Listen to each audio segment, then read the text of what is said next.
Chen Ping memberi isyarat kepada Gu Tianchao untuk maju dan mengajukan pertanyaan. Siapa kamu? Mengapa kamu menghalangi jalan kami?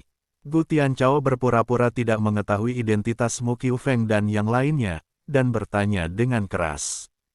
Tidak ada sedikit pun rasa takut di wajah Gu Tianchao, melainkan ekspresi ketidakpuasan. Mu Qiufeng melirik ke arah Gu Tianchao, sedikit mengernyit, tetapi masih bertanya dengan sopan. Rekan Tao, siapa kamu? Mengapa kamu ada di sini? Tempat ini ribuan mil jauhnya dari daratan. Tempatnya ribuan mil jauhnya dari daratan, kenapa kamu ada di sini? Ini bukan rumahmu, aku bisa pergi kemanapun aku mau. Gu Tianchao menamparkan wajah Mu Qiufeng. Mu Qiufeng tertegun, tetapi dia tidak marah. Dia yakin bahwa orang-orang di depannya pasti bukan kelompok apoteker. Rekan Tao, saya salah paham. Saya tidak bermaksud begitu. Saya hanya melihat perahu roh Anda rusak parah. Jika Anda bepergian jauh, saya khawatir perahu itu tidak akan mampu menopangnya. Sesama penganut Tao juga ahli susunan, kan? Meskipun perahu rohmu rusak, tapi dilindungi oleh beberapa formasi. Tanya Mu Qiufeng. Ya, kami dari Sekte Liang Yi di wilayah tengah. Saya Gu Tianchao, master dari Sekte Liang Yi. Awalnya saya naik perahu spiritual untuk menangkap beberapa monster di laut, tetapi tiba-tiba badai tiba-tiba terjadi dan meledakkan kami ke tempat ini. Jika formasi kita tidak cukup kuat, aku khawatir perahu roh ini dan kita semua akan mati dalam badai. Tempat yang sangat rusak. Aku telah melihat banyak angin kencang dan ombak, tapi aku belum pernah melihatnya sebelumnya. Ini badai yang mengerikan. Saya menyarankan Anda untuk tidak pergi, badai belum berhenti, hati-hati Anda terjebak di dalamnya juga. Petik 2. Ternyata Anda adalah Master Sekte Gu dari Sekte Liang Yi. Saya pernah mendengar tentang Anda, dan saya mendengar bahwa Anda adalah nenek moyang dari Sekte Liang Yi, tapi... Sungguh menakjubkan bagaimana Anda memahami pola ilahi. Ketika Mu Qiufeng mendengar tentang Sekte Liang Yi, dia langsung menjadi sopan. Sekte Liang Yi juga merupakan eksistensi yang relatif terkenal di antara sekte formasi. Saya tidak berharap Anda mengetahui leluhur pola ilahi kami. Siapa Anda?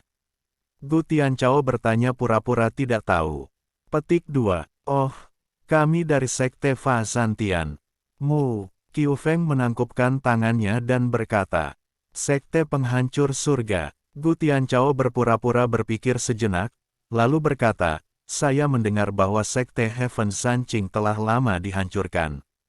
Saya belum mendengar berita apapun tentang Sekte Penghancur Surga Anda selama bertahun-tahun. Petik 2. Mu Qiufeng tampak malu, dan kemudian menjelaskan, kami belum dihancurkan, tetapi daratan tidak memiliki tempat untuk kami tinggal, jadi kami telah melakukan perjalanan ribuan mil untuk hidup di lautan luas ini.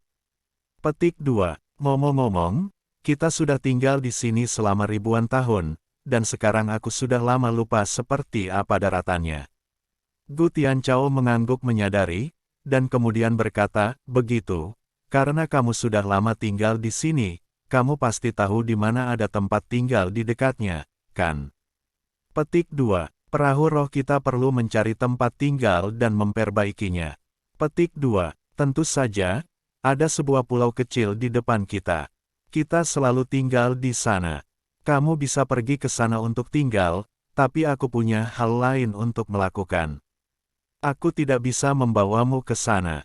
Kata Mu Qiufeng. Bagus sekali. Kita bisa pergi ke sana sendiri. Aku ingin tahu apa yang harus dilakukan pemimpin sektemu. Petik 2. Gu Tianchao bertanya dengan santai. Tetapi setelah bertanya, Gu Tianchao menyesalinya. Apakah perlu bertanya? Tentu saja orang-orang ini akan memperkuat Penatua Liu.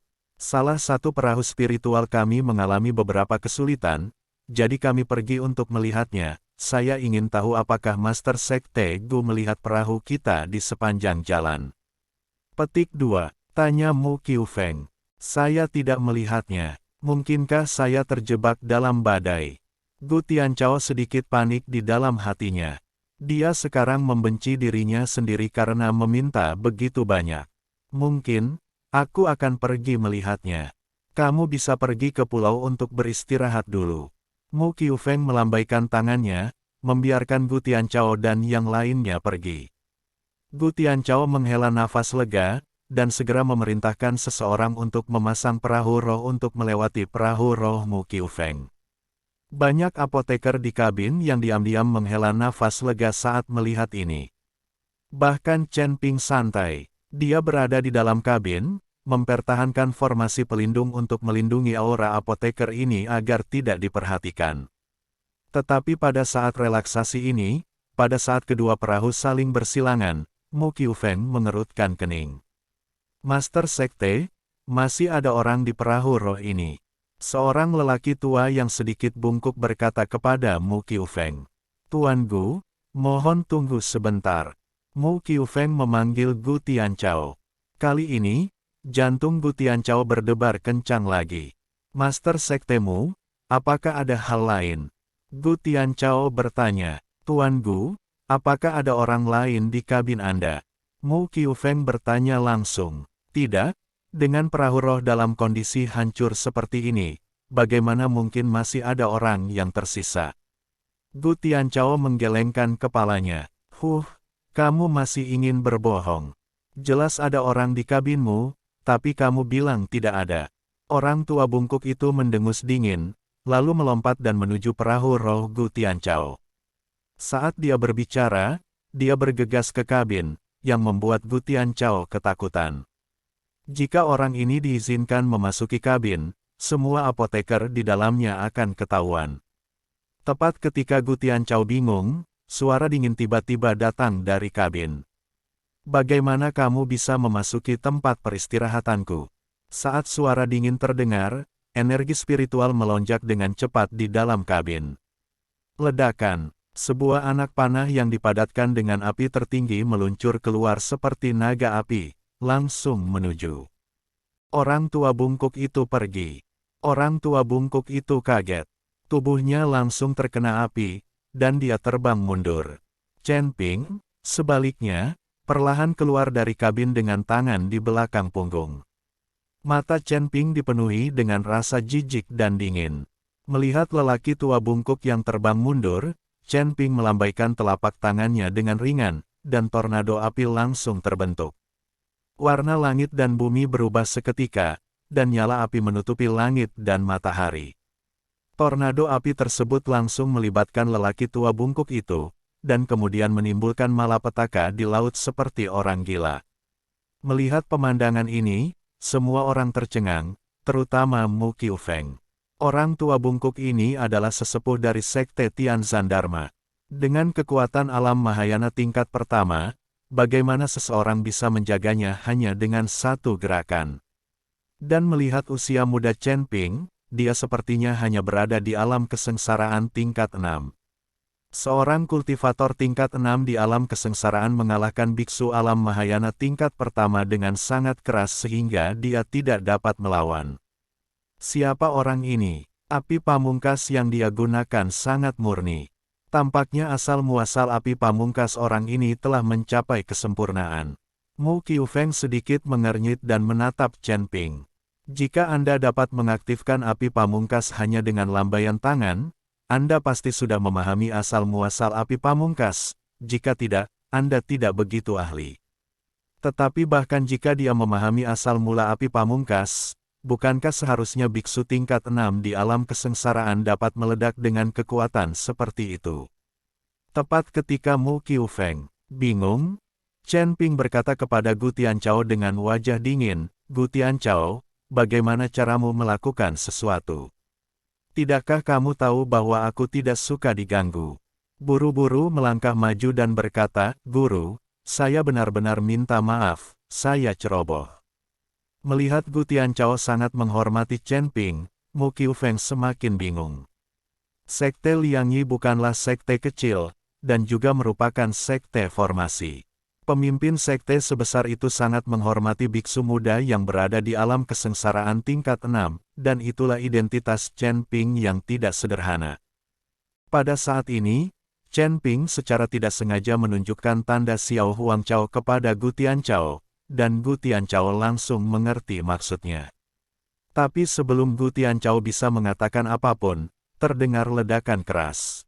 Tornado api itu meledak seketika, dan lelaki tua bungkuk itu berlari keluar dari tornado api dengan marah. Saat ini, wajah lelaki tua bungkuk itu terbakar hitam, dan pakaiannya compang-camping, seperti seorang pengemis. Nak, aku akan membunuhmu. Mata lelaki bungkuk itu merah padam, giginya terkatup, dan dia meninju Chen Ping dengan satu pukulan. Sebagai tetua dari Sekte Pembunuh Surga dan biksu tingkat pertama di alam Mahayana, dia diserang oleh seseorang secara tidak terduga dan dibiarkan dalam kekacauan. Hal ini membuat lelaki tua bungkuk itu sangat marah. Tapi Chen Pingping tidak memperhatikan serangan lelaki tua bungkuk itu, dengan sedikit rasa jijik di wajahnya. Cahaya keemasan mengalir di sekitar tubuh Chen Ping, dan tubuh emas yang tidak bisa dihancurkan mulai menutupi tubuh Chen Ping sedikit demi sedikit. Melihat adegan ini, Mu Qiufeng tercengang. Elderly, hentikan. Mu Qiufeng melompat dan langsung menghentikan lelaki tua bungkuk itu. Sekte Guru, jangan hentikan saya harus mengatakan ini hari ini. Petik 2. Tetua Li, jangan marah dulu. Identitas anak laki-laki ini tidak sederhana. Kami akan menunggu sampai identitasnya dikonfirmasi. Mu Qiufeng berkata untuk menghentikan lelaki tua bungkuk itu. Orang tua bungkuk itu melirik ke arah Chen Ping dan menemukan bahwa Chen Ping sudah mengenakan baju besi emas, dengan tatapan menakjubkan dan penghinaan di matanya. Melihat pemandangan ini, lelaki tua bungkuk itu berhenti, dan dia juga menemukan bahwa Chen Ping memang sesuatu yang istimewa.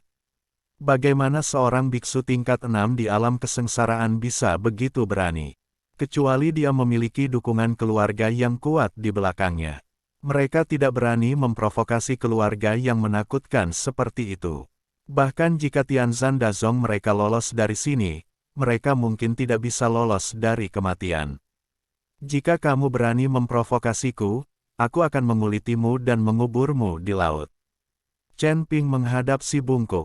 Kata orang tua itu, kamu. Orang tua bungkuk itu tiba-tiba menjadi marah saat melihat Chen Ping membicarakannya seperti ini. Tapi Mu Qiufeng menghentikannya dan dia tidak bisa bergerak. Tenang, identitas anak ini jelas tidak sederhana. Tunggu sampai aku bertanya padanya. Jika dia tidak memiliki identitas apapun, belum terlambat bagimu untuk mengambil tindakan. Orang tua bungkuk itu hanya bisa menganggukkan kepalanya. Bahkan jika dia marah sekarang, dia hanya bisa mendengarkan Mu Qiufeng. Orang tahu ini, sesepuh kita yang baru saja mengambil kebebasan. Saya benar-benar minta maaf. Saya hanya tidak tahu siapa orang tahu ini. Dia masih sangat muda tetapi memiliki temperamen yang besar. Memandang Chen Ping dan bertanya. Chen Ping hanya menatap Mu Qiufeng dengan dingin dan tidak berkata apa-apa. Ekspresinya menunjukkan bahwa dia memandang rendah Mu Qiufeng dari lubuk hatinya. Mu Qiufeng sedikit terkejut, dan Gu Tianchao berbicara saat ini, Master Sektemu, sejujurnya, kami datang ke wilayah laut ini kali ini terutama untuk menemani Tuan Muda untuk beberapa pelatihan. Hanya untuk alasan keamanan kami mengizinkan Tuan Muda untuk tinggal di laut. Dia tidak keluar dari kabin. Oh, orang yang bisa disebut penguasa Sekte Liang Yi pasti sangat kuat, kan? Master Sektemu, pernahkah kamu mendengar tentang dinasti Xiao? Kata Gu Tianchao sambil tersenyum tipis. Wajah Mu Qiufeng berubah, dan ekspresinya menjadi sedikit gugup. Kemudian dia mengangguk dan berkata, tentu saja saya pernah mendengarnya. Dinasti Xiao adalah kekuatan terbesar di benua barat. Bahkan di dunia surga dan manusia, yang mana dapat bersaing dengan dinasti Xiao. Saya mungkin bisa menghitung semuanya dengan satu tangan. Hahaha, bagus sekali kamu mengenal Xiao Huangchao. Gu Tianchao tertawa. Apakah ini pangeran dari dinasti Xiao? Ya, ini adalah pangeran dari dinasti Xiao. Kami hanya mengumpulkan uang untuk melakukan sesuatu. Gu Tianchao mengangguk.